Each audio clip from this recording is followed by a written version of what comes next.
Oke, assalamualaikum warahmatullahi wabarakatuh. Jumpa lagi teman-teman Tren Quran Family. Pada kesempatan kali ini kita akan bahas soal pengertian riba atau definisi riba. Jadi hukum riba dalam Islam seperti apa? Jadi banyak teman-teman yang bertanya soal hukum riba. Ustadz Abdul Somad, Khalid Basalama, Adi Hidayat, Ustadz Erwandi, Gus Baha, Buya Yahya, Uwas, dan sebagainya. Tapi pada kesempatan kali ini kita akan menjelaskan rangkuman definisi riba yang paling mudah teman-teman pahami.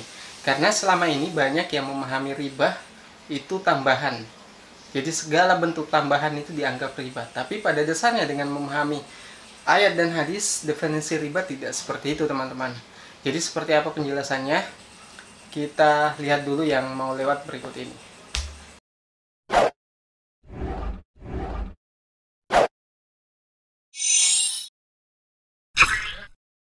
Oke teman-teman, jadi kalau kita memahami riba, kita memahami dulu dari dasarnya. Jadi riba secara bahasa artinya bertambah atau tumbuh, itu berasal dari kata roba yarbu, yang artinya bertambah atau tumbuh. Tapi definisi itu belum cukup untuk kita memahami pengertian riba yang sebenarnya. Nah, adapun definisi atau pengertian riba secara istilah, yaitu pengambilan tambahan dari harta pokok atau modal secara batil. Jadi ini yang perlu teman-teman garis bawahi, bahwa penambahan itu dilakukan secara batil. Kalau bentuknya penambahan dalam bentuk jual beli dan sebagainya, maka itu tidak kita katakan sebagai riba. Nah, definisi ini mungkin tidak cukup untuk teman-teman pahami maksud riba yang sebenarnya.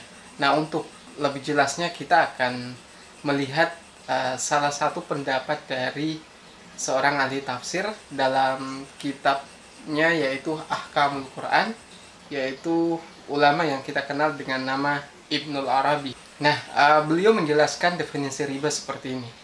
Abu Bakar Ibnul Arabi dalam kitab Ahkamul Quran yang dikutip oleh Syafi'i Antonio menyebutkan bahwa wal riba fil lugah huwa ziyadah wal muradu bihi fil ayah kullu ziyadatin lam yuqabilha iwad.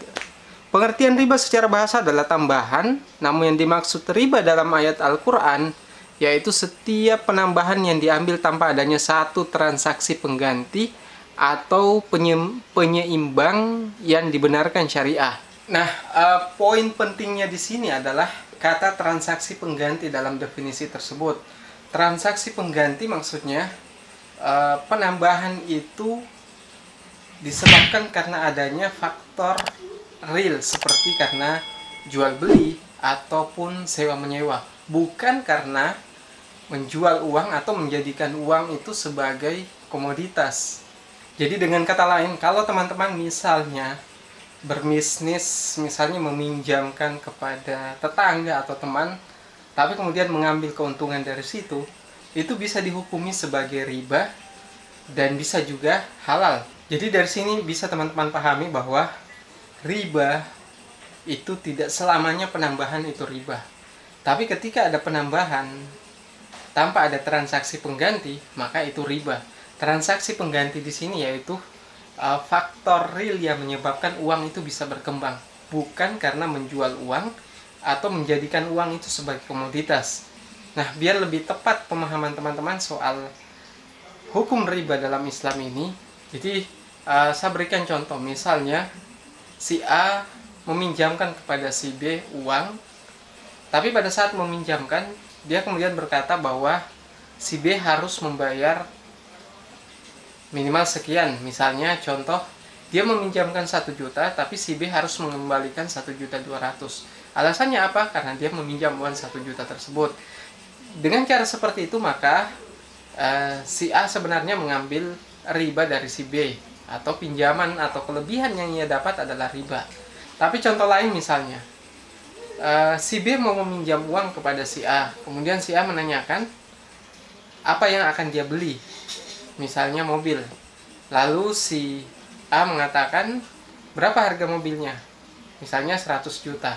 Nah kemudian dibuatlah kesepakatan bahwa harga mobilnya nanti akan dinaikkan, di markup, misalnya 120 juta. Jadi penambahan itu disebabkan karena si A dalam hal ini dia menjual mobil kepada si B, tapi dengan cara pembayaran secara cicil. Nah, cara seperti ini boleh dan itu tidak termasuk riba sekalipun ada penambahan. Karena dasarnya adalah jual beli dan akad jual beli adalah sekali akad pada waktu itu saja. Jadi ketika misalnya si B terlambat membayar, maka tidak ada penambahan dari utangnya yang semula di total adalah 120 juta. Itu tidak ada penambahan karena sistemnya adalah jual beli. Sedangkan dalam konsep riba, kalau seseorang misalnya meminjam uang misalnya, kemudian dia tidak bisa membayar, maka si pihak misalnya rentenir itu akan melipat gandakan bunganya. Nah, itulah yang dikatakan riba. Sedangkan dalam jual beli itu tidak bisa dilakukan seperti itu. Makanya teman-teman yang mau berbisnis misalnya berbisnis pinjam meminjam, meminjamkan kepada tetangga misalnya, maka dasarnya harus jelas bahwa pada saat dilakukan akadnya adalah jual beli. Nah, maka itu bukan riba. Kenapa dipahami seperti itu? Karena latar belakang sosiologis dari sebab turunnya ayat soal riba itu dipahami seperti itu, teman-teman.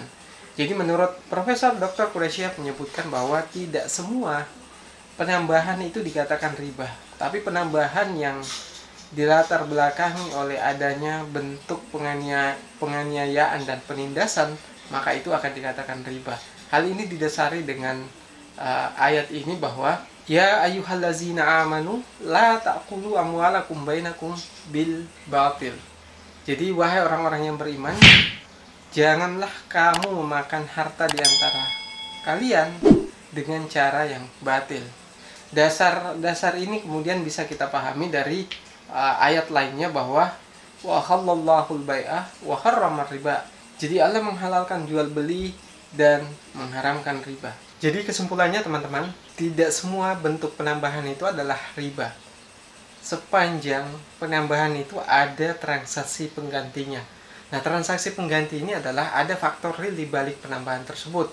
Apakah itu karena jual beli atau sewa menyewa. Tapi kalau penambahan itu karena murni menjual uang atau menjadikan uang sebagai komoditas, maka penambahan itu yang kita katakan riba. Jadi dari sini teman-teman bisa pahami bahwa definisi riba yang sesungguhnya adalah ketika penambahan itu tidak ada transaksi penggantinya dan dilakukan secara batil atau merugikan orang lain. Oke teman-teman, mungkin itu yang bisa kami sampaikan. Kalau ada yang tidak dipahami soal riba, sebagaimana yang sudah kita jelaskan, silahkan komentar di bawah. Dan bila suka video ini dan merasa bermanfaat, jangan lupa share video ini ke berbagai sosial media.